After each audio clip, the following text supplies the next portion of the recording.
Yeah, unnecessary. Might a taxpayer waste of money. You can go into all that topics, but Right. I think we should refocus and come back Let's to go it. back. வித்தியாசம் ஒன்று இருக்குது. இப்போ இன்றைக்கு 3 வீதம் right. ஆனால் அதில் break even வட்டி வீதம் அப்போ ஒருக்க சொன்னீங்க. அதை பற்றி ஒருக்க விளங்கப்படுத்துறீங்களா? டொனால்ட் ட்ரம்ப் த்ரெட்டன் பண்ணி கொண்டிருக்கிற யூஎஸ் வந்து டேரிஃப்ஸ் அடிக்க போயிடும்.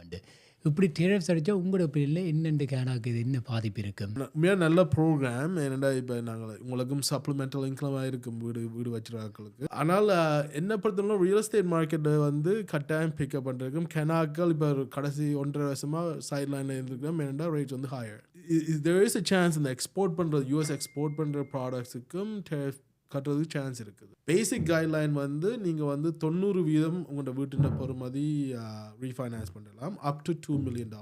இப்படியான ப்ரோக்ராம்ஸ் கொண்டு வந்தால் தான் அது வந்து உங்களுக்கு as a landlord home owner like நீங்கள் சொன்ன மாதிரி உங்களுக்கு ஒரு எக்ஸ்ட்ரா ரெவன்யூ வரப்போகுது.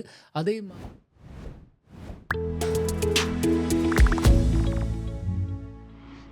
வணக்கம், welcome back to another episode of the Honest Talk. இன்றைக்கு வெளியில் நல்ல ஸ்னோ ஸ்டோர்ம். ஆனால் நாங்கள் டெடிக்கேட்டட் என்றபடியாக ஸ்னோ எல்லாம் வலிச்சிட்டு வந்திருக்கிறோம். ஒரு ஸ்பெஷல் கெஸ்ட் எங்களோட ஃபர்ஸ்ட் எபிசோடில் வந்தவர் திருப்பி வந்திருக்கிறார்.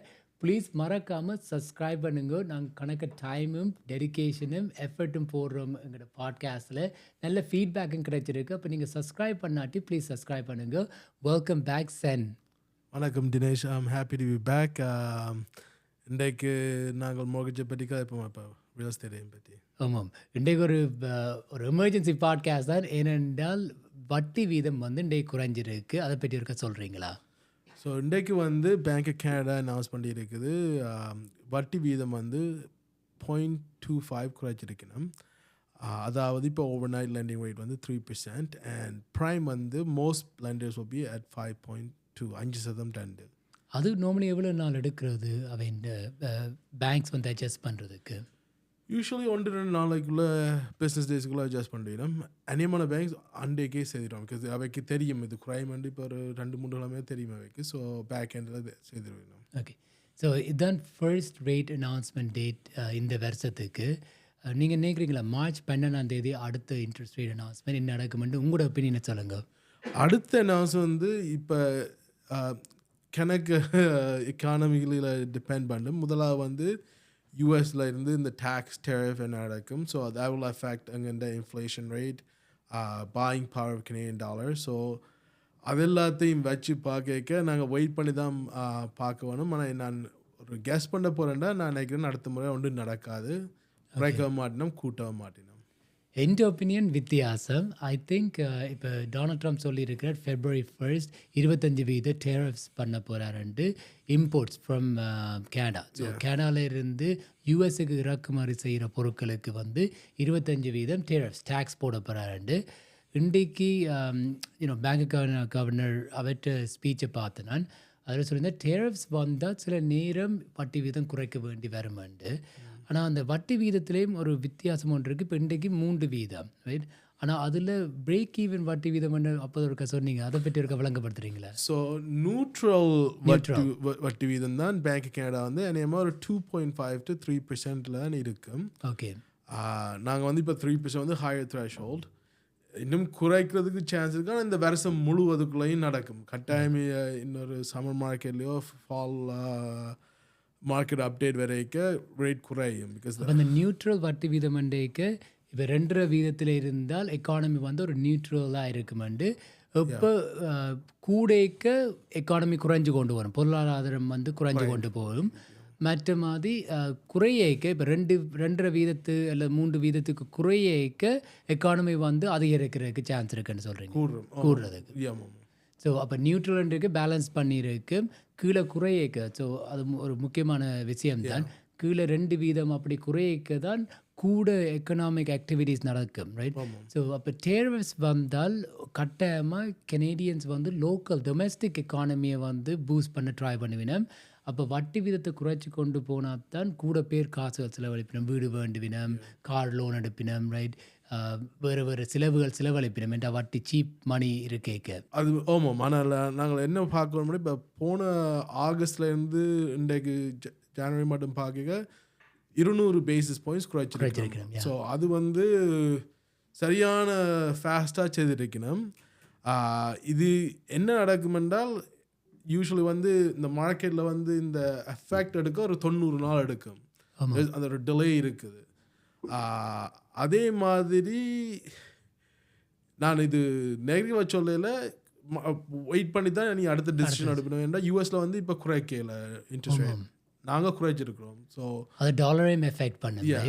இப்போ dollar I think 70 cents per dollar US. But so ஆனால் என்ன பொறுத்தவரை ரியல் எஸ்டேட் மார்க்கெட்டை வந்து கட்டாயம் பிக்கப் பண்ணுறதுக்கும் கெனாக்கள் இப்போ கடைசி 1.5 வருஷமாக சைட் லைனில் இருந்துருக்கோம். ஏன்னா ரேட்ஸ் வந்து ஹையர். ஆமாம், ரேட்ஸ் குறைக்க மாதிரி நீ ஆக்கள் வேண்டும். மற்றது இது ஒரு நல்ல ஆப்பர்ச்சுனிட்டி. ஏன்னா இன்வெஸ்டர்ஸ் வரையில் இதை பற்றி நீங்கள் சொல்கிறது அதான் ஆக்சுவலி இப்போ ஜனவரி கேலண்டர் தொடங்கின பிறகு ரியல் எஸ்டேட் மார்க்கெட் ப்ரைஸஸ் அதிகரிக்க இல்லை. ஆனால் எங்களுக்கு we've had our best January since probably 2 years தான், ஒரு 2.5 years transaction wise, right? கணக்கு ப்ராப்பர்ட்டிஸ் நாங்கள் வச்சிருந்தோம். 4 வீடு விற்று நாங்கள் இந்த லாஸ்ட் 2 weeks 2.5 weeksக்குள்ள ஈவன் கப்பல் டேஸுக்கு முதல் விற்ற வீடு கணநாளாக மார்க்கெட்டில் இருந்தது. ஸோ அந்த ப்ராப்பர்ட்டி ஃபார் எக்ஸாம்பிள் போன மாதம் டிசம்பரில் 1,200,000 விற்றுனான், 12 லட்சத்துக்கு விற்றுனான். இப்போ அது கண்டிஷனல் ஆஃபர் வந்து ஃபைனான்சிங் கிடைக்கலன்னு சொல்லி அதை பேக் அவுட் பண்ணிட்டேன். இப்போ அதே ப்ராப்பர்ட்டியை $25,000 கூட வச்சு இன்னொரு ஆக்களுக்கு விற்றுருக்கிறோம். 1,225,000 க்ளோஸ் பண்ண இல்லைன்னு. But I think will be okay, right? But I'm starting to C. இப்போ நேற்று உங்களுக்கு சொல்லியிருந்தேன், நேற்று ஒரு வீட்டுக்கு அவர் கொஞ்சம் ப்ரைஸ் குறைச்சி தான் போட்டிருந்தவ மார்க்கெட்டில் 14 ஆஃபர்ஸ் வந்துச்சுது. ஆனால் அவர் 1,199,000 போட்டு ஐ திங்க் 1.6க்கு மேலே 16 லட்சம். ஸோ $400,000 ஓவர் ஆஸ்கிங்க்கு மேலே தான் போயிருக்கு. ஏன்னா எனியில் குறைச்சி ப்ரைஸ் போட்டவ. But what it shows is that buyers are back in the market. அந்த ஏஜென்ட்டோட கதைக்கு அவர் சொன்னார் 85 பேர் open ஹவுஸுக்கு வந்தவையா, right? And we're seeing that too. Like we've sold, we bought and sold, and இப்போ சில ப்ராப்பர்ட்டிஸ் நாங்கள் காட்டுற ப்ராப்பர்ட்டிஸ் மார்க்கெட்டில் கணநாளாக இருந்தாலும் 3-2 பார்த்தா சோல்டில் வருது, இல்லை சோல் கண்டிஷனில் வருது. அதுவும் இரண்டா சில ஸ்மார்ட் இன்வெஸ்டர்ஸ் வந்து முன்னாலும் வெயிட் பண்ணி கொண்டு இருக்கோம். they have their down payment and finances in order, so இப்போ they're ready to pounce before the market heats up. So I think another thing is like இப்போ பார்த்தீங்கன்னா லாஸ்ட் 1 year-ஆ மார்க்கெட் ப்ரைஸ் அண்டு பார்க்க stagnate, அப்படியே ஈவனாக தான் இருக்குது. மேலும் போகல, குறையவும் இல்லை, கூடவும் இல்லை. சில இடங்களில் ஆப்வியஸ்லி கூடி இருக்குது, குறைஞ்சிருக்கு தான், ஆனால் ஃப்ளாட்டாக தான் இருக்குது. அப்போ கனவேர் நம்பினம் இதுக்கு மேலே குறைகிறதுக்கு சான்ஸ் இல்லையாண்டு. மற்றது வீடு வந்து ஒரு ஆளுக்கு எப்போவுமே தேவைப்படும், right? It's not just for investment, இருக்கிறதுக்கும் ப்ளஷருக்கும் கூடி. ஆமாம், நானும் வந்து என் கிளைண்ட்ஸில் பார்த்தேன்னா இப்போ நார்மல் ட்ரான்சாக்ஷன் இப்போ நடக்கும், ரைட்? இப்போ புதுசாக ஒரு குடும்பம் தொடங்குறாங்க வந்து வீடு வேண்டினோம், ஒரு ஆள் இருந்தால் அவன் வீடை விற்று அந்த ட்ரான்சாக்ஷன் நடந்து கொண்டு தான் இருக்க போகுது. ஆனால் ரீஃபைனான்சஸ் வந்து even normal course of business ஆக்கள் எடுக்க தான் போயிடும். ஸோ அதை எடுத்தாக்கள் வந்து வெயிட் பண்ணி கொண்டு இப்போ வேண்ட போயிடும். அதுதான் நானும் பார்க்குறேன். இந்த மோர்கேஜ் ரினியூவல்ஸ் என்ற கதை வரைக்கும் லைக் தேர் சேயிங் தட் இந்த வருஷம் 2025-26 இடையில் 60% மோர்கேஜஸ் ரினியூவலுக்கு வருகுதான். ஸோ அப்போ வரைக்கும் அஃப்கோர்ஸ் அவை எடுத்து இப்போ 2020 இப்போ நானெல்லாம் 2020 வீடு வேண்டினான், இன்ட்ரெஸ்ட் ரேட் வீடு லோவாக தான் இருக்குது, ரைட்? ஆனால் இப்போ எனக்கு 5 year ஃபிக்ஸ்ட், இப்போ ஜூனில் ரினியூவல் வருது. ஆப்வியஸ்லி நான் எடுத்த இப்போ இருக்கிற ப்ரைஸை விட கொஞ்சம் கூட தான் பே பண்ண வேண்டி வரப்போகுது. ஆனால் அட்லீஸ்ட் இப்போ நீங்கள் சொன்ன மாதிரி இப்போ 200 basis point குறைஞ்சிருக்கு போன ஆகஸ்டில் இருந்து பார்க்க. ஸோ அட்லீஸ்ட் இப்போ நான் 6-7% பே பண்ண தேவையில்லை. இப்போ ரினியூவல் வரைக்கும் கிட்டத்தட்ட ஒரு மேபி 1% ஹையராக பே பண்ணுவேன்னு நினைக்கிறேன். இந்த ரினியூவல் வரைக்கும் வந்து இப்போ எனக்கு சில கிளைண்ட்ஸ் இப்போ 2020-21 எடுத்தாக்க வந்து ஒரு 1.5க்குள்ளே தான் எடுத்திருக்கிறேன் 5 year ஃபிக்ஸ்ட்.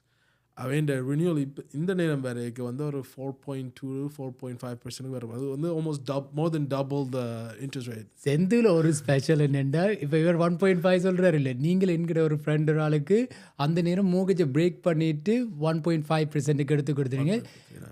எனக்கு கணக்கு மோர்கேஜ் ஏஜென்ட் ஃப்ரெண்ட்ஸ் இருக்கணும், but I know that you give one of the best rates. நீங்கள் you fight for clients and try to get the best rates. Thank you for saying that. No. I even told someone yesterday, right? I find இப்போ உங்கள்கிட்ட like you always give the absolute best rate. ஏன்னா நான் 2020 எடுத்துனா நான் கொஞ்சம் higher price ஒன்று கேட்க மறந்துட்டு. இப்போ என்ன கணக்கு அது பழைய பாட்காஸ்ட் எல்லாரும் பார்த்துருப்பீங்களோ தெரியல. நீங்கள் எவ்வளோ வருஷமா மோர்கேஜ் செய்கிறீங்க? மோர்கேஜ் வந்து நான் 2017 செய்து கொண்டிருக்கிறேன். முதல் பேங்க்கில் வேலை செய்ய நான் 2022 மட்டும். ஓகே, பிறகு நான் ப்ரோக்கர் ஆகிருக்கிறேன். இப்போ நீங்கள் ப்ரோக்கராக இருக்க என்ன வித்தியாசம் ப்ரோக்கருக்கும் லைக் சும்மா ஒரு பேங்க்குக்கும்? நீங்கள் பேங்க்கில் வேலை செய்ய பேங்க்கில் வேலை செய்ய நாங்கள் வந்து பேங்கின் க்ரைட்டீரியாவுக்குள்ளே தான் செய்யலாம். அந்த ஒரு பேங்கின் ப்ராடக்ட் தான் இருக்குது. இப்போ நான் ப்ரோக்கராக இருக்க வந்து have access to almost 50 banks. ஆனால் நான் பார்க்குறது 7-8 பேங்க்ஸ் தான் பார்ப்பேன். மற்றது லைக் இப்போ ஒரு கிளைண்ட் வந்து A லெண்டருக்கு ஃபிட் பண்ணாட்டியும் நான் B லெண்டரில் எடுத்து கொடுத்து ஒரு 1.5 வருஷம் 2 வருஷத்தில் திருப்பி A லெண்டருக்கு கொண்டு வரது சான்ஸ் இருக்குது. மற்றது வந்து இப்போ எங்களோட வேலை செய்கிற அண்டர் வேரேஜ்லாம் ஈவினிங் ஹவர்ஸும் வேலை செய்யணும், வீக்கெண்ட்ஸும் வேலை செய்யணும். If it's a purchase that's closing 2 weeks away from now, they'll do the work. So எவ்வளோ லோவஸ்ட் கிரெடிட் ஸ்கோரில் நீங்கள் மோர்கேஜ் எடுத்து கொடுத்துருக்கீங்க ஆக்களுக்கு? A சைட்லேருந்து ஒரு 640க்கு மேலே செய்யலாம். அது பேங்கின் க்ரைட்டீரியா. B சைடில் ஒரு 450 அந்த ரேஞ்சில் செய்யலாம். ஆனால் மேக் ஷூர் கன்சூமர் ப்ரொபோசல் ஒரு பேங்க்ரப்சி இருந்தால் 2 வருஷத்துக்கு முன்னுக்கு செய்திருக்கணும். மற்றது அந்த கன்சூமர் ப்ரொபோசல் பேங்க்ரப்சியில் இருந்த லோன்ஸ் வந்து கட்டியிருக்கணும், முடிச்சிருக்கணும். ஓகே. அப்போக்கே அவர் திருப்பி செய்வேன் நம்ம ரீஃபைனான்ஸ் ஒரு பர்ச்சேஸ். பேக் டு இப்போ இந்த current topic, right? Donald Trump threaten பண்ணி கொண்டிருக்கிற US வந்து டேரிஃப்ஸ் அடிக்க போயிடும். இப்படி டேரிஃப்ஸ் அடித்தா உங்களோட ஒப்பீனியனில் என்னென்று கேனாக்கு இது என்ன பாதிப்பு இருக்கும்? 2 நாட்டுக்கும் பாதிப்பு தான். 2 நாட்டுக்கும் பாதிப்பு எங்களுக்கு தான் கூட. ஏன்னா US வந்து பெரிய அவங்க ஜிடிபி. பட் என்ன பொறுத்த மாதிரி இது நடக்கிறதுக்கு சான்ஸ் சரியான லோ. ஏன்னா பயப்படுத்துறீங்கன்னு 2020 வந்து இந்த US மெக்சிகோ கனடா அக்ரிமெண்ட் வந்து coming up for renewal in 2026. So அந்த ரினியூவலுக்கு வந்து இப்போ டேரிஃப்னு சொன்னால் கனேடியன் ஆல்ரெடி மீடியாவில் இதெல்லாம் போட்டு சிலமெல்லாம் ஓரளவுக்கு பயப்படணும். அதே மாதிரி பாலிட்டிஷியன்ஸும் அதுக்கு ரெஸ்பான்சஸ் கொடுக்கணும். ஆனால் அவர் அப்படி செய்ய போனால் அந்த அக்ரிமெண்ட்டை வந்து ரியலிஸ்டிக்லி அவர் செய்யலாது. ஆனால் இவர் வந்து இப்போ பிரேசிலில் வந்து டேரிஃப் போட்டவர். ஆனால் அவன் கவர்மெண்ட் வந்து இதை அப்போஸ் பண்ணியிருக்கிறான். மற்றது கொலம்பியா கொலம்பியா இவர் 25% போட அவன் 50% போட்டு. ஸோ இப்போ சுற்றி வர இருக்கிற நாடு எல்லாரையும் இவர் இப்படி டேரிஃப் போட்டால் ட்ரேட் வார் செய்கிறது இவருக்கு ஒருத்தருக்கும் ட்ரேட் பண்ண இல்லை இப்போ யூஎஸ்க்கு. ஆனால் அப்படி நடக்காது. மற்ற சைனாவும் இருக்குது. என்ன இப்போ மற்ற கண்ட்ரிஸ் எல்லாம் I think south American countries வந்து சைனாக்கிட்டே போயிடணும் எல்லாத்துக்கும். ஐ திங்க் இப்போ கனடாண்ட வாய்ஸ் டெசிஷன் இப்போ இதில் என்ன லேர்ன் பண்ணா, ஒரு ஆளை நம்பி இருக்க வேண்டாம், ஒரு நாட்டை நம்பி இருக்காமல் வேறு ட்ரேடிங் பார்ட்னர்ஸோட ஃப்ரீ ட்ரேட் அக்ரிமெண்ட் செய்கிறதுனால இப்போ சைனாவோட காய்ச்சி கொண்டிருக்கிறமாக்கு. மற்றது டேரிஃப்ஸ் வந்து எல்லாரும் ஒரு மிஸ்கன்சம்ஷன் வந்து அவனைக்கினம் நாங்கள் தான் அந்த 25% பே பண்ணணுமெண்டு. அப்படி இல்லை, டேரிஃப்ஸ் போடுற நாட்டு சிட்டிசன்ஸ் தான் பே பண்ணுறது. ஸோ இப்போ நீங்கள் ஒரு ப்ராடக்ட்டை கேனாலேருந்து எடுக்கிறீங்கன்னா, இப்போ ஃபோர்ட் ஃபார் எக்ஸாம்பிள், ஃபோர்ட் வந்து கேனாலேருந்து பார்ட்ஸ் எடுக்கணும் அவன் வெஹிக்கிள்ஸுக்கு. அப்போ 25% எக்ஸ்ட்ரா கட்டேக்க அந்த ஃபோர்ட் தான் அங்கே கட்ட போகுது காசை பேருந்து. அதை ஆப்வியஸ்லி அவன் கன்சூமர்ஸ் US சிட்டிசன்ஸுக்கு அதை பாஸ் ஆன் பண்ணுவேன். ஆனால் there is a chance இந்த எக்ஸ்போர்ட் பண்ணுற US எக்ஸ்போர்ட் பண்ணுற ப்ராடக்ட்ஸுக்கும் கட்டுறதுக்கு சான்ஸ் இருக்குது. அதை பற்றி ஒழுங்காக ரிட்டாலிட்டேரிங் டேரிஃப்ஸ் சொல்கிறீங்களா? ஸோ அதுவும் நடக்கிறதுக்கு சான்ஸ் இருக்குது தான். ஏனெண்டா இப்போ நம்பர்ஸ் ஃபார் நம்பர்ஸ், ரைட்? இப்போ $50 billion worth of tariffs அங்கே US கேனாக்கு இம்போஸ் பண்ணினா ரிட்டாலியேட் பண்ணி கேனடா வந்து அவைண்ட டேரிஃப்ஸ் அவைண்ட நாட்டு இம்போர்ட் பண்ணுற ப்ராடக்ட்ஸுக்கு டேரிஃப்ஸ் பண்ணுவேன். அது என்னென்று நார்மலாக செய்ய வேண்டாம். போன முறை சைனாவுக்கும் USக்கும் பிரச்சனை வரைக்கும் அந்த ரெட் ஸ்டேட்ஸ், ரைட்?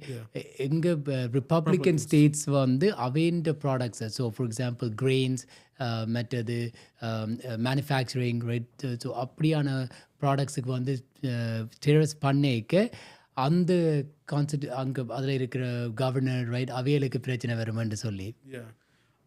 ஆனால் இன்னொரு ரீசன் டேரிஃப் செய்வது வந்து என்னென்னா எங்கள்ட நாட்டுக்குள்ள பிஸ்னஸை வந்து க்ரோ பண்ணுறதுக்கு.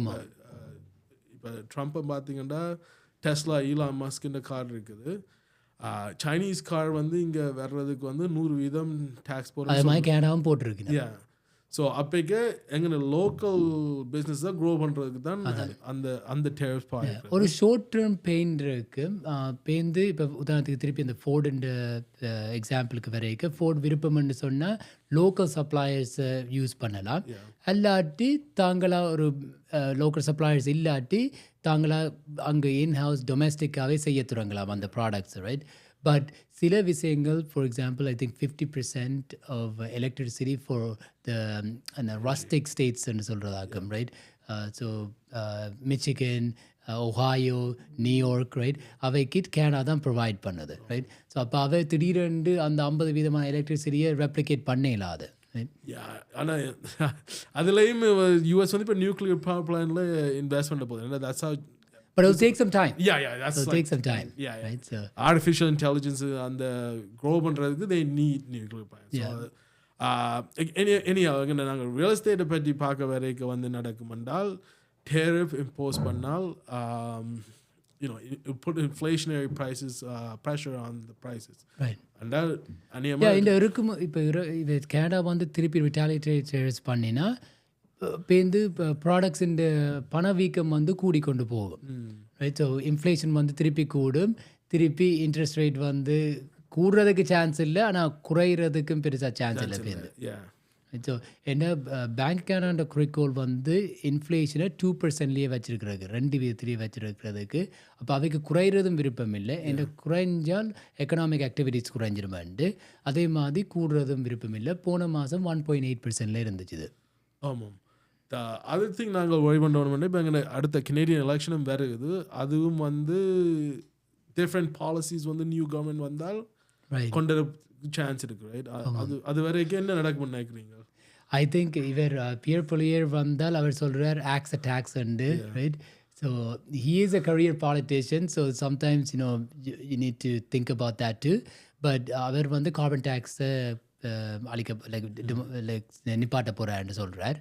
ஸோ நிப்பாட்டினா கார்பன் டேக்ஸ் நிப்பாட்டினா மோஸ்ட் லைக்லி இன்ஃப்ளேஷன் அதில் குறையும் கொஞ்சம், ரைட்? என்ற pretty much எல்லாத்துக்கும் இப்போ நீங்கள் உங்களோட என்பிரிட்ஜ் பில்லு எடுத்து பாருங்க, எவ்வளவு உங்களோட ஆக்சுவல் யூசேஜ்ன்ட்டு பாருங்க, மற்றது எவ்வளவு carbon tax and different taxes pay பண்ணுறீங்கன்ட்டு பாருங்க, right? Majority of it is taxes, right? Same with gas. Everything, right?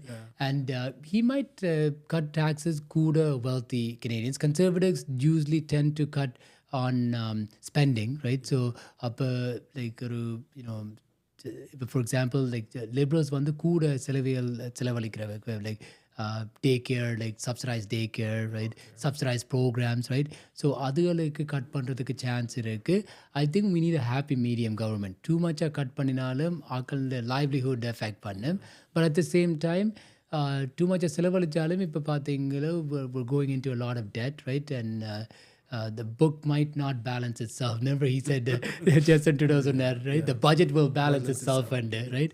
So அப்படி இல்லை, right? So we need to come back to இப்போ ஹாப்பர் கவர்மெண்ட் இருக்க சர்ப்ளஸ் இருந்தது, இப்போ we've been going a lot of deficit, right? So I think we do need a change, but the change that we're looking for might not be the best answer as well, right? So அதுலேயும் any liberals வந்து பார்த்தீங்களோ they haven't selected the new leader yet. Mark Carney was the former Bank of Canada governor during the Great Recession in like 2008-2009, right? And he did such a great job in getting to the point where Canada G7 not nations for like they recovered the fastest on the recession period வரைக்கும். மற்றது also we weren't as affected as much, right? பார்த்தீங்களா அந்த அப்பேக்கு அந்த US in the stock market Lehman Brothers, right? Housing crashed, right? Inja பெருசா பாதிக்கல. Mark Carney did a very good job in navigating through that process, right? And getting us out of that economic downturn, right? அப்போ அவர் இப்போ liberal, அவர் வந்து actually Harper கவர்மெண்ட்டுக்கு கீழே தான் bank of Canada கவர்னராக இருந்தவர், ஆனால் he's a liberal. So then இப்போ அவர் he threw his hat into the liberal race. அப்போ மார்ச் ஐ திங்க் 27 ஆகும் தெரியும், மார்ச் 27 மார்ச் 21 அந்த மிடில் ஆஃப் மார்ச்சில் ஒரு டேட் இருக்கு cut off and then they're going to ask, right? பேருந்து மார்க் கார்னியை பார்த்தீங்களோ அவர் he did such a good job that the Bank of England for the first time in 350 years they brought in ஒரு non-British citizen-ஐ கூட்டி கொண்டு வந்தவ இதுக்கு bank of இங்கிலாண்டுக்கு பிரெக்சிட்டை navigate பண்ணி அவைண்ட எக்கானமியை கொஞ்சம் வளர்ச்சியை கூட்டுறதுக்கு, ரைட்? ஸோ மற்றது I think mark Carney like he's a good economist, but also he has his pinpoints as well. நீங்கள் சொன்னீங்க he's more environmentally with the carbon tax and carbon tax, right? so So he's one of the person that brought in the carbon tax, right? So lots of changes. We're not politicians. This is we don't we don't politics endorse பத்தி கதைக்கவே நாங்கள் தயங்கினாங்கள். ஆனால் இப்போ நடக்கிற situation. I think Tamil people, but Tamil ஆக்கள் Canada, we need to have a voice, right? And one way to have a voice is to have a seat on the table, right? So நீங்கள் political science படிச்சிருங்கள், right? அப்படின்னா நீங்கள் இதுக்குள்ள involve ஆயினாத்தான் எங்களோட concerns as citizens. And I think we underestimate the Tamil population and our power, right? We have voting power, right? Especially in the Greater Toronto area, right? In Southern Ontario. Right, so we should be able to, we need to learn about these things, right, and make the right decision, right? எல்லாரும் சொல்லி நம்ம கன்சர்வேட்டிவ்க்கு போட சொல்லி என்று சொல்லிட்டு அவைன்ற policies என்னன்னு understand பண்ணாமல் போய் vote பண்ணாதீங்க. So when you're choosing the whether it be NP, right? இப்போ அடுத்தது, right, all of a sudden Doug Ford decides that he has a majority government right now. இன்னொரு எலெக்ஷன் கொண்டு வர போறார். ஏன் கொண்டு வர்றார்? ஏனென்றால் இப்போ liberals provincial liberal party is not strong. And அவருக்கு இப்போ நல்ல சான்ஸ் இருக்குது வெல்றதுக்கு ஓடினால். அவர் சொல்லியிருக்கிறார் இந்த டேரிஃப்ஸ் அந்த பயத்தால் தனக்கு ஒரு புது மேண்டேட் தேவையாண்டு. உண்மையாக மேண்டேட் தேவையில்லை, right? But he knows he's in a strong position, right? He's wearing those hats. Canada is not for sale. He's fighting back with Donald Trump, right? அவர் கொஞ்சம் பாப்புலர்ஸ் தானே, right? So I think, but honestly, my honest opinion is that this election is unnecessary right now. Yeah, unnecessary. Made a taxpayer waste of money. You can go into all that topics, but right. I think we should refocus and come back Let's to go back to the housing question. One of the இன்னொரு பெரிய issue வந்து இப்போ நாங்கள் GTA மட்டும் இல்லாட்டி ஒன்டாரியோக்குள்ளே பார்க்க வந்து housing affordability. Right. It's actually it's a crisis right now. It's a crisis. அதை எப்படி நாங்கள் நேவிகேட் பண்ணலாம்னு நினைக்கிறீங்க? I think we need to build more affordable homes, right? So rentals, right? இப்போ பார்த்தீங்கன்னா எல்லாருக்கும் வீட்டு ஓனர்ஷிப் தான் வழியண்டு இல்லை, right? Like there's other investments, right? For example, like stocks, right? Different stock portfolios இருக்கு. அப்போ யூரோப்பில் பார்த்தீங்கன்னா there's a lot of people that are renting. அவ வாழ்க்கையை ஃபுல்லாக ரெண்ட்டுக்கு தான் இருக்கணும், ரைட்? ஸோ அப்போ only thing is நாங்கள் வந்து அஃபோர்டபுள் ரெண்டல்ஸ் கொண்டு வரணும். இப்போ பார்த்தீங்கன்னா currently ரெண்டல் மார்க்கெட் கொஞ்சம் குறைஞ்சு கொண்டு தான் போகுது because of the population decline, right? இமிக்ரேஷனை குறைச்சிட்டோம். they're making it more strict, right? Which is really good. That's needed. And எங்களோட infrastructure didn't meet all the influx of immigration. கனவேர் வந்திருந்தவே ஆனால் வீடுகள் we're not building fast enough, right? So that's one thing. ரெண்டாவது the red tapes, right? With municipal and provincial government, right? So அப்போ இந்த regulations மற்றது இப்போ condo filters பார்த்தீங்களா அவே சொல்லினா 40% தங்களோட expenses வந்து it's all development charges and charges that there being paid to the government. So அதுகளை குறைக்கணும். மற்றது அந்த ப்ராசஸ் வந்து இப்போ அட்லீஸ்ட் கொஞ்சம் இப்போ இன்னொன்று கொண்டு வந்திருக்கிறோம் அந்த சப்சிடி ஹோம்ஸ்ன்னு சொல்லி நீங்கள் வீடு கட்டலாம், ரைட்? 90% லோன் டு வேல்யூ, அது செகண்டரி ஹோம், ரைட்?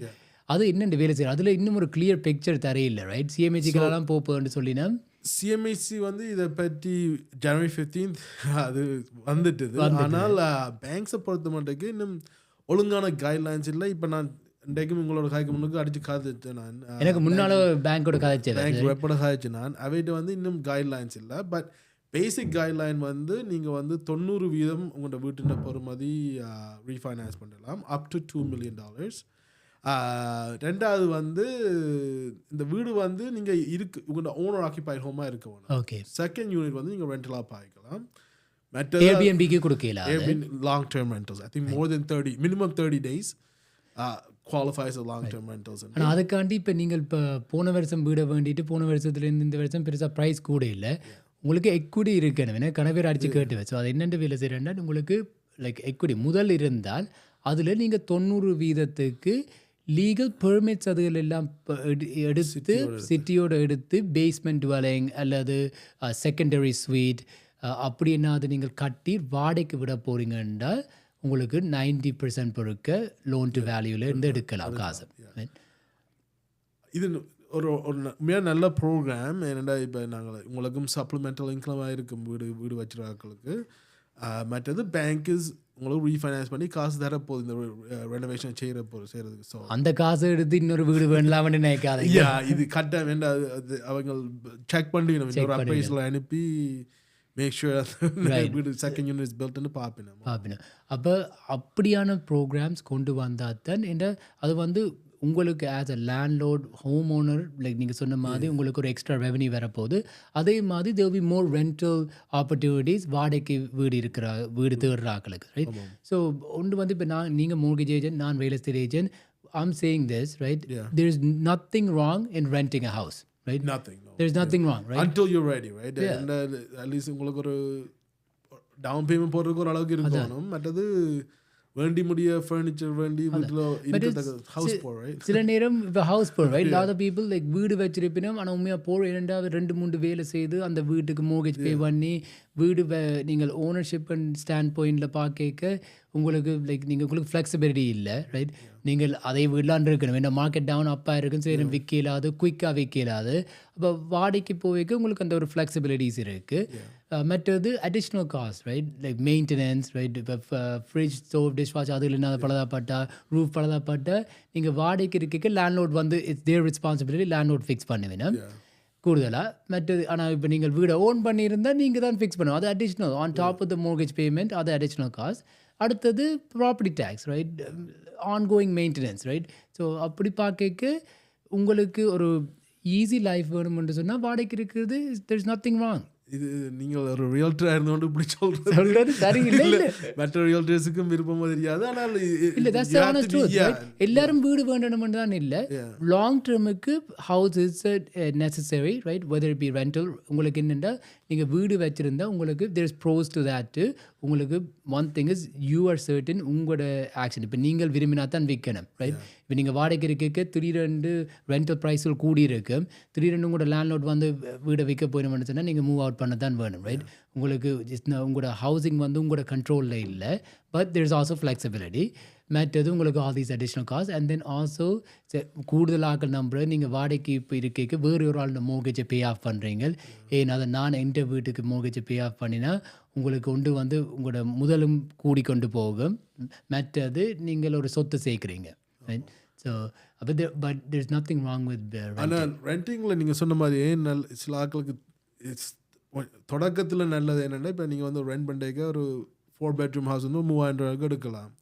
அந்த 4 bedroom ஹவுஸுக்கு நீங்கள் மோர்கேஜ் எடுத்தீங்கன்னா ஒரு $1.3 million ஹவுஸுக்கு நீங்கள் வந்து ஒரு 5500 6000 ரூபா கட்ட. ப்ராப்பர்ட்டி டேக்ஸ் இன்னொரு 200 ரூபா வரும். தென் மெயின்டெனன்ஸ் உங்களுக்கு ஒரு 8000 கிட்ட மந்த்லி செலவு இருக்கு, அரைவாசி செலவு. அப்போ இப்போ உங்களுக்கு ரெண்ட் பண்ணுறது அரைவாசி, ரைட்? ஸோ அப்படின்ட்டு நீங்கள் உண்மையாக ஒரு வெக்கேஷன் போகலாம். மற்றது லைக் உங்களுக்கு ஒரு கொஞ்சம் ஃப்ளெக்சிபிலிட்டி இருக்குது. மற்றது அந்த காசை எடுத்து இன்னொரு ஆள் எனக்கு சொன்னார், அந்த காசை எடுத்து நீங்கள் விருப்பம்னு சொன்னால் ஒரு பிஸ்னஸில் போடலாம், right? Only investment real estate இருக்காமல், ரைட்? நாங்களும் எங்களுக்குன்னு சொல்லி வேறு தொழில்களுக்கு போகணும். அப்போ கொஞ்சம் ரிஸ்க் எடுக்கலாம் வாடகை இருந்தால். இது எப்போ என்ன நான் இப்போ முந்தியோட தொடக்கது இப்போ 2012 ஆக்கள் வீடு பண்ணிட்டு தான் இருக்கணும். இந்த கோவிட் நடந்த போது ஆக்களுக்கு ஒன்றும் இல்லை, வீட்டு தான் இருந்தாங்க. அந்த என்ன சொல்ற FOMO, fear of missing out, right? Exactly. So மற்ற வேண்டியது மற்ற சோஷியல் மீடியாவில் பார்த்துட்டு ஓகே வீடு வேண்டி இருக்கிறோம், இப்போ எல்லாரும் வீடு தான், எல்லாரும் வீடு ப்ரைஸ் கூடுதுன்னு வேண்டி இப்போ இப்போ 2022 வீட்டின் ப்ரைஸ் இப்போ ஸ்டேபிளைஸ் பண்ணிட்டு கொஞ்சம் குறைஞ்சிருக்கு சில இடங்களில் மார்க்கெட்டில் பிறந்தது. ஆமாம். So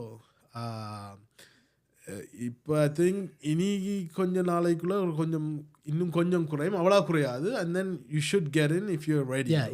It's a good time to buy, right? Actually, நான் இன்னொரு வீடியோவில் போட்டிருந்தேன். But everybody's predicting, right? So எல்லாரும் எதிர்பார்க்கணும். இப்போ even Canadian real association I think 5% என்னமோ ப்ரைஸ் மேலே போகும்னு சொல்லியிருக்கிறேன் ஆல் ஆஃப் கேனடாக்குள்ள இந்த வருஷத்துக்குள்ள. ஆனால் நீங்கள் டிஃப்ரெண்ட் மார்க்கெட்ஸ் மாதிரி எட்மிண்டன், அல்பர்டா எல்லாம் booming right now, right? Their price is also lower, right? So அப்போ I think we've already flatlined. மற்றது ஒரு டிமாண்ட் இருக்கத்தான் செல்லும். கணக்கு பேர் இப்போ இந்த இன்ட்ரெஸ்ட் ரேட் ஹைக்கால வேண்டாமல் இருந்தவ முந்தி பார்த்தீங்களா 2021 121,000 டிரான்சாக்ஷன்ஸ் அப்படின்னு நடந்தது, ரைட்? இப்போ இந்த வருஷம் 68,000 ஆகும், போன வருஷம் 67,000. அப்போ அதில் ஒரு பெண்டப் டிமாண்ட் இருக்கும், ரைட்? மற்றது பாப்புலேஷனும் கூடி இருக்கணும், எல்லாரும் அந்த பெர்ஃபெக்ட் டைமுக்கு வெயிட் பண்ணினோம். பேருந்து என்ன செய்யணும்னு சொன்னால் மார்க்கெட் ப்ரைஸ் கூட எல்லாரும் ஒரே நேரத்தில் ஜாமின் பண்ணி பேருந்து ஏஜென்ட்டை ப்ளே பண்ணிவிடும், உங்களாலாம் ப்ரைஸ் கூடுதுண்டு. அது மட்டும் இல்லை, இப்போ நீங்கள் இன்வெஸ்டர்ஸை பார்க்கணும். I'm not talking about like ஆளுங்க பிளாக்ஸ்டோன் அப்படியான பெரிய இன்வெஸ்டர்ஸ் இல்லை. இப்போ ரீட்ஸை பார்த்தீங்கன்னா there has been much activity. அதை பற்றி கொண்டு சொல்றீங்களா? No, REITs மட்டும் இல்லை, like even like mom and pop investors. இப்போ லாஸ்ட் 2 years ஆப்வியஸ்லி ஒன்று வந்து வாடகைக்கு கொடுக்குற அமௌண்ட், லைக் ரெண்டல் அமௌண்ட்டில் வந்து குறைஞ்சு கொண்டு போகுது. மற்றது there's a lot of rental scams அதுகளும் நடக்குது. ஸோ அப்படின்ட்டு இன்வெஸ்டர்ஸ் ஆர் டோட்டலி அவுட். இப்போ last 2 years, especially last year for example, நான் ஒரு 2 பேருக்கு தான் இன்வெஸ்ட்மெண்ட்டுக்கு வேண்டி கொடுத்தேன். மற்றவை எல்லாரும் ஒன்றில் வீடு அப் சைஸ் பண்ணினோம், டவுன் சைஸ் பண்ணினோம், இல்லாட்டி ஃபர்ஸ்ட் டைம் ஹோம் பாயர் வீட்டுக்கு வீடு ஒன்று தேவைன்னு சொல்லி வேண்டி கொடுத்துனாங்க.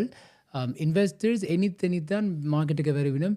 நாங்கள் அப்போ சொன்னாங்க condo market completely dead, right? So அந்த சப்ளையை பற்றி இப்போ காண்டோ மார்க்கெட்டில் வந்து இப்போ நீங்கள் ஜிடிஏல பார்த்தீங்கன்னா ப்ராப்பர்ட்டிஸ் இருக்குது காண்டோஸ். இன்னும் அது விற்கிறதுக்கு காரணம் வந்து ஒன்று அந்த 400 square feet காண்டோஸும் இருக்குது, சரியான சின்ன காண்டோஸ். ஷூபாக்ஸ் ஒரு டார்க் ரைட்ஸ் சொல்லுவீங்க, அது ஒரு ரீசன். ரெண்டாவது வந்து இப்போ இந்த ஜிடிஏல டெமோகிராஃபிக்ஸ் சேஞ்ச். அநேகமான ஆட்களுக்கு வந்து தங்களுடைய ஓன் லேண்ட் வேணும், right? Specially after Covid, right? I think condo வந்து இப்போ லெஸ் டிசைரபிளாக இருக்குது. முந்தி பார்த்தீங்களோ, லைக் நான் ரியல் எஸ்டேட் தொடங்கிக்க லைக் 10 years ago முதல் காண்டோ வேண்டுவினம், பேருந்து அந்த காண்டோவை விற்றுட்டு ஒரு டவுன் ஹவுஸில் செமிக்கு போவினம், பேருந்து டிட்டாச்சுக்கு கிராஜுவலி. இப்போ பார்த்தீங்களோ இட்ஸ் போலர் ஆப்போசிட். இப்போ வந்து இல்லை எனக்கு காண்டோ வேண்டாம். அண்ட் ஆக்சுவலி நான் அட்வைஸ் பண்ணுறேன் இல்லை காண்டோ வேணும். லைக் லாஸ்ட் இயர் 2 காண்டோ வேண்டி கொடுத்தேன். ஐவ் ஆக்சுவலி பின் ஓன்லி டன் லைக் மேபி ஒரு 15 காண்டோஸ் வேண்டி கொடுத்துருப்பேன் லாஸ்ட் 10 years ரியல் எஸ்டேட்டில். விற்று கொடுத்துருக்குறேன் லாஸ்ட் இயர். இந்த வருஷமும் கொஞ்சம் காண்டோ சேலுக்கு போட்டிருக்கிறேன் இப்போ. But condos a good entry point. But the problem is maintenance fee is out of your control, right? There could be special assessment. நீங்கள் பழைய பில்டிங் ஒன்று வேண்ட போய்க்க திடீரெண்டு இப்போ எனக்கு ஒரு எக்ஸாம்பிள், நாங்கள் ஒரு வீடு ஒன்று லிஸ்ட் பண்ணி நாங்கள் காண்டோ உடனே விற்றுட்டு கண்டிஷனல் பீரியடில் ஸ்டாட்டஸ் சர்டிஃபிகேட் ஓர்டர் பண்ணினது. அந்த எங்களோட கிளையண்ட் வந்து 40 வருஷமாக அவன் அம்மா அங்கே இருந்தவா, அம்மா இறந்து போயிட்டா. இப்போ இட்ஸ் எஸ்டேட் சேல்.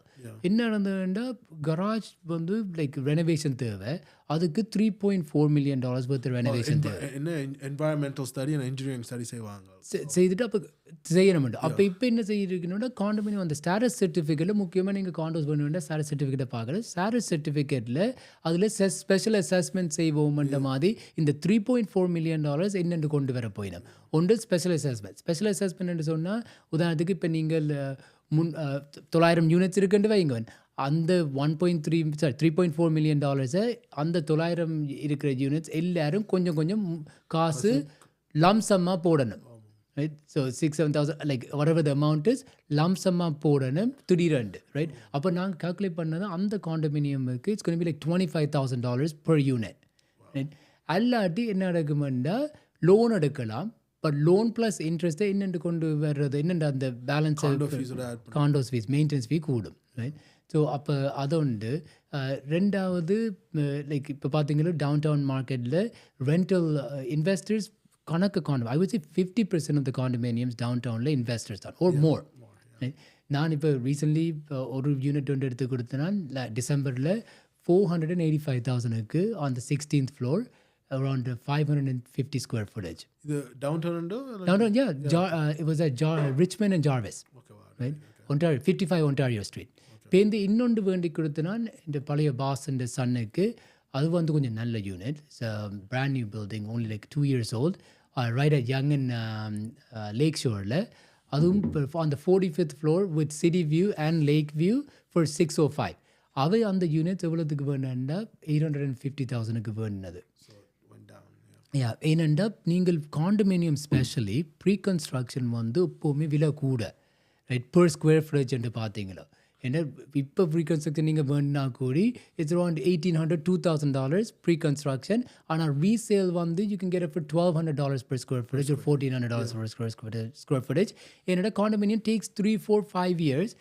லாங் டேர்முக்கு கொஞ்ச நாளாக condos by time it close it always like double ஒரு நியர் டபுள் இன் ப்ரைஸ் அது முந்தி முந்தி. அப்போ பில்டிங் காஸ்ட் அப்போ பில்டர்ஸ் ப்ரைஸை குறைக்கணும் இல்லை முதலே சொன்ன மாதிரி there's a lot of development charges their cost have gone up. Right. அப்போ என்ன நடக்குதுண்டா இப்போ பெஞ்சமின் டால் சிஐபிசி எக்கானமிஸ்ட் சொல்லியிருந்தார் கணக்கு filters they announce their projects they put a halt. Yeah, nobody's building right now. ஆமாம், ஒருத்தரும் கட்டுறவனும் கட்டவில்லை, வெயிட் பண்ணி கொண்டு இருக்கு, பாலிசி சேஞ்ச் பண்ணுறது. சில பில்டர்ஸ் லைக் செனகோட் எல்லாம் அவை their self funded meaning they have their own funding. So அப்போ அவை லோன் வந்து பேங்க்கிட்ட எடுக்க தேவையில்லை.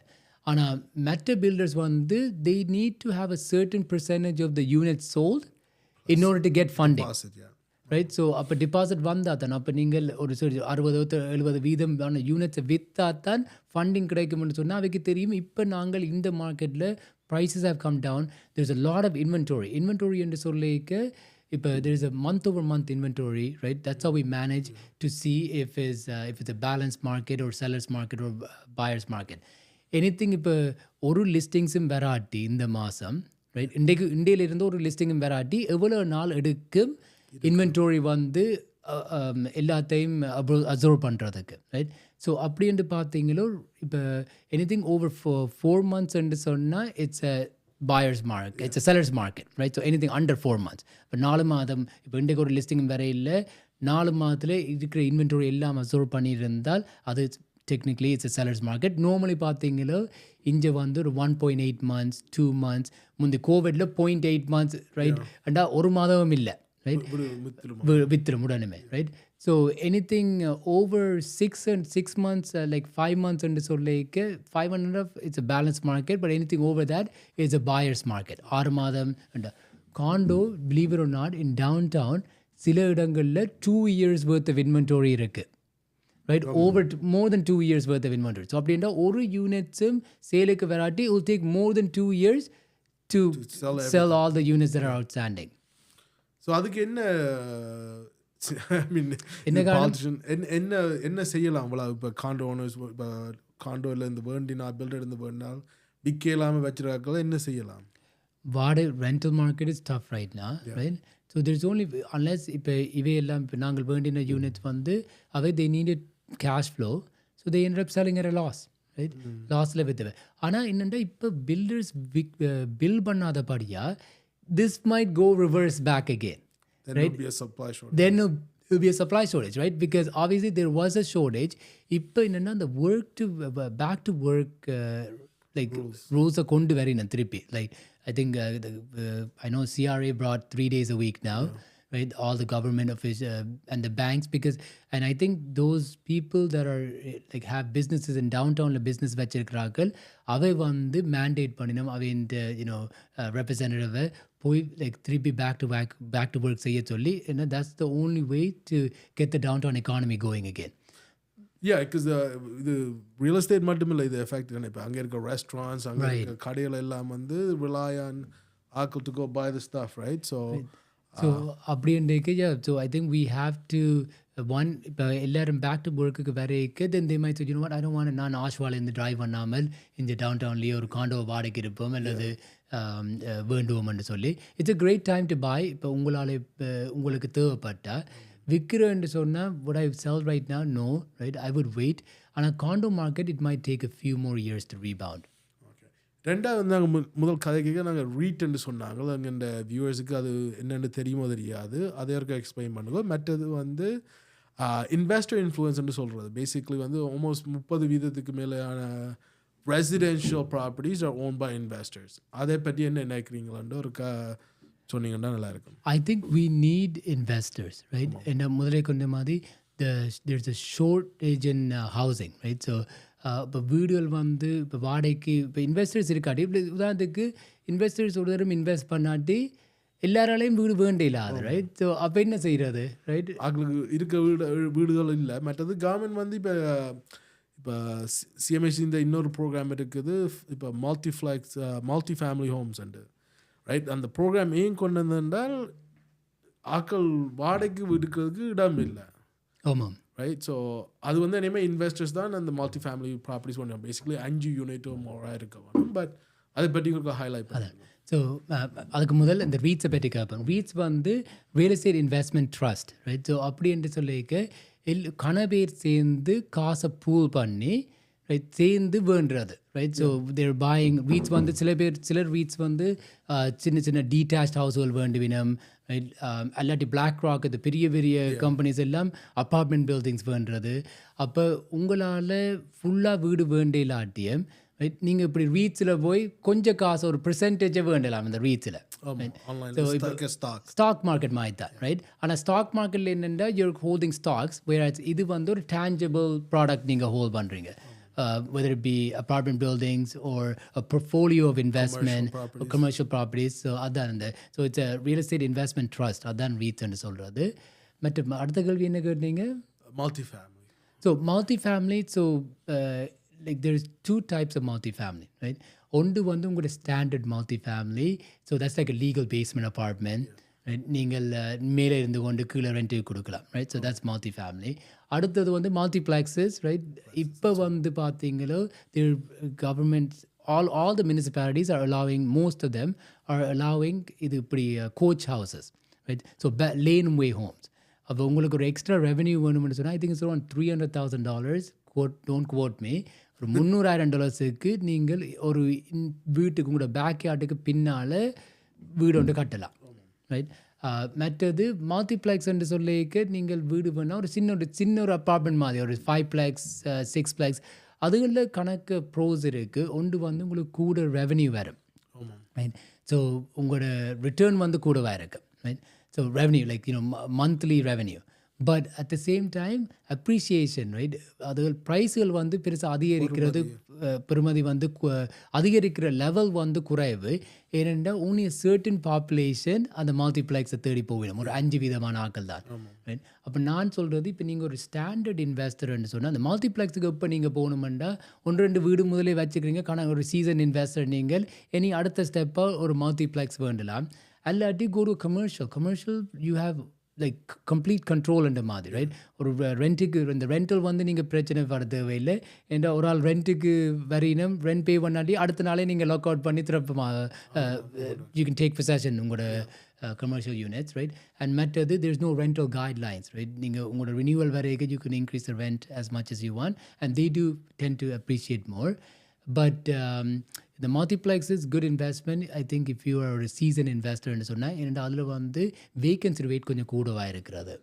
மற்றது அந்த ஃபைனான்சிங் சைடில் பார்க்க வந்து you need to put a little more down. இப்போ 25% 30% போடணும் depending on the property. And இப்போ நீங்கள் CMHC has a program where டீட்டெயிலாக கதைகளுக்கு நேரம் எடுக்கும். மற்றது ஆவரேஜ் பர்சனுக்கு கொஞ்சம் complicated. But their program is நீங்கள் வந்து 3 க்ரைட்டீரியா இருக்குது. ஒன்று வந்து அந்த வீட்டின் வேண்ட பில்டிங்கில் வந்து அக்செசிபிலிட்டி பார்க்கணும். அக்செசிபிலிட்டி என்றால் இப்போ படி இல்லாமல் டிசேபிள்டு ஆக்கள் வந்து போகிறதுக்கு லைன்வே. மற்றது வந்து நீங்கள் வந்து அந்த அஃபோர்டபுள் ரெண்ட்டாக இருக்கணும். பேசிக் வந்து அந்த நெய்பர்ஹுட்டில் வந்து ஒரு மார்க்கெட் ப்ரைஸ் ரெண்ட் அல்லது ஒரு கொஞ்சம் அஃபோர்டபுள், கொஞ்சம் ப்ரைஸ் வந்து ஒரு ரீசனபிள் ப்ரைஸாக இருக்கணும்னு சொல்கிறீங்க. ஆமாம். இப்போ ரெண்ட் வந்து 2,500 போதும் ஆவரேஜ் ரெண்ட்னா நீங்கள் 3,000 கொடுக்கலாம். ஓகே. பேசிக்லி அங்கே இருக்கிற சனம் வந்து ரெண்ட் பண்ணக்கூடிய அளவுக்கு இருக்கும். ஓகே. மற்றது வந்து நீங்கள் environmentally friendly appliance or lighting or eco-friendly வந்து இன்ஸ்டால் பண்ணணும். ஓகே. அதுக்கேற்ற மாதிரி லோன் தருவீங்க. ஆனால் அது செய்கிறதுக்கு லைக் யூ சேட் ஒரு சீசன்ட் இன்வெஸ்டர்னா ஈஸியாக இருக்கும். வேண்டாம் உங்களுக்கு காசு இருக்கும் டவுன் பேமெண்ட்டுக்கும், மற்றது ரெனோவேஷன் செய்கிறதுக்கும். இதில் ஒரு ஆஃப் டாபிக் கொஸ்டின் உண்டு. இப்போ உங்களோட பேரில் வீடு வேண்டுறது, ரைட், ஒரு கோஆப்ரேஷன் பேரில் வீடு வேண்டுறதுக்கு என்ன அட்வான்டேஜ் அண்ட் டிஸ்அட்வான்டேஜ்? உங்களோட கோஆப்ரேஷனில் வேண்டதுக்கு வந்து டேக்ஸ் அட்வான்டேஜ் கூட இருக்குது. Okay. Right? Mainly and you're a CPA or? No, I'm not. Okay. CPA, no. No, you're an accountant, though, right? Accounting தான் படிச்சீங்க, right? Yes. But tax advantages பார்க்க போய்க்கு வந்து almost revenue இப்போ எப்படி சொல்கிறது, இப்போ கொமர்ஷியல் ஹோல்டிங் கம்பெனிலேயோ பேஸில் வந்தேக்கு அவ்வளவு ப்ராஃபிட் வராது. ஏன்டா உங்களோட இன்ட்ரெஸ்ட்டை நீங்கள் ரைட் ஆஃப் பண்ணலாம், ப்ராப்பர்ட்டி டேக்ஸை ரைட் ஆஃப் பண்ணலாம், மற்றது எனி மெயின்டெனன்ஸ் ஒரு ரெகுலர் காசு வந்து நீங்கள் ரைட் ஆஃப் உங்களோட கிரெடிட் ரிப்போர்ட்டில் காட்டாது, ரைட்? பர்சனல் கிரெடிட் ரிப்போர்ட்டில் there is a personal lawsuit இருந்தால் உங்களோட கோஆப்ரேஷனுக்கு எஃபெக்ட் பண்ணாது, right? So it's separate for the most part, right? ஆமாம். உங்களோட this is not legal advice. நாங்கள் சும்மா ஒரு கான்வர்சேஷன் ஆகும். நான் இதை பற்றி கதைக்கிறதுக்கு it's probably better left to a lawyer, right? But there are some advantages, right? So இப்போ நீங்கள் ஒரு கோஆப்ரேஷனில் வேண்டியக்கு ஒன்று வந்து கோஆப்ரேஷன் நம்பரில் தான் பார்ப்பினோம். இப்போ உங்களுக்கு ஒரு ரியல் எஸ்டேட் ஏஜென்ட் ஃப்ரெண்ட்ஸ் ஆகல யாராவது இருந்தால் இங்கே வீடு வச்சிருக்கிறீங்கன்னு தேட மாட்டோம். அதை அடுத்தது இட் டஸ் ஹேப்பன். மற்றது உங்களோட பர்சனல் கிரெடிட் ஃபைலில் வராது, கிரெடிட் ரிப்போர்ட்டில், ரைட்? அந்த எக்ஸ்பென்சஸ் ஏன்னா சில லெண்டர்ஸ் வந்து they will ask for a personal guarantee. So okay, even though corporationல ஹோல்டிங் கம்பெனியில் ஓனர்ஷிப் இருந்தாலும் பர்சனல் கேரண்டி பர்சனல் உங்களோட சின் நம்பரில் கிரெடிட் பியூவில் வேறு கட்டாயம் அப்படி இருந்தால். ஆனால் சில இடத்துல வேற இல்லை. இனிமேல் அது வந்து பி லெண்டர்ஸில் போய்க்கு அது வராது. Okay, so that's good. இதை பற்றி சென்த்துவோடு நான் காய்ச்சி கொண்டே போகலாம். ஏன்னா இட்ஸ் மோர் இப்போ எங்களோட மற்ற பாட்காஸ்டோட ஒப்படைக்க ஒரு good friends. So it's more a conversational. It's not நான் மட்டும் கேள்விகள் கேட்குற மாதிரி இல்லை, ரைட்? ஏன்னா நாங்கள் we talk on a regular basis. இனி இந்த போன எபிசோடு சில நேரம் பார்த்துருக்க மாட்டோம் மக்கள். அப்போ அதால் இப்போ ஒரு ரேப்பிட் ஃபயர் கொஷனுக்கு போக வேண்டாம். அப்போ வந்து நாங்கள் வீட்டை செய்தாங்க பாட்காஸ்ட். இப்போ nice studio, everything is good. So thank you for coming back, right? So இப்போ ஒரு லைக் கொஞ்சம் ரேப்பிட் ஃபயர் கொஷன். ஸோ உங்களோட ஃபேவரட் தமிழ் அண்ட் இல்லை தமிழ் அண்ட் இங்கிலீஷ் ஃபுட் என்ன? தமிழ் சாப்பாடு இருந்தால் நியமாக ஐ டோன்ட் நோ, மரக்கறி எனக்கு ரொம்ப விருப்பம். மற்றது ஓர் மட்டன் கறி அண்ட் அதோட வெஜிடபிள் கரீஸ் அண்ட் சோரூஸ். ஓகே, ட்ரெடிஷ்னல் சாப்பாடு. Non-traditional, I like a real good burger. You know, இப்போ காய்ச்சி கொண்டு இருக்கேன் கொஞ்சம் ஒரு நல்ல பர்கர் சாப்பிட்றது இப்போ விருப்பம். அது வாட்ஸ் யுவர் ஃபேவரட், உங்களோட ஃபேவரட் பர்கர் ரெஸ்டாரண்ட் இன் ட்ரானோ?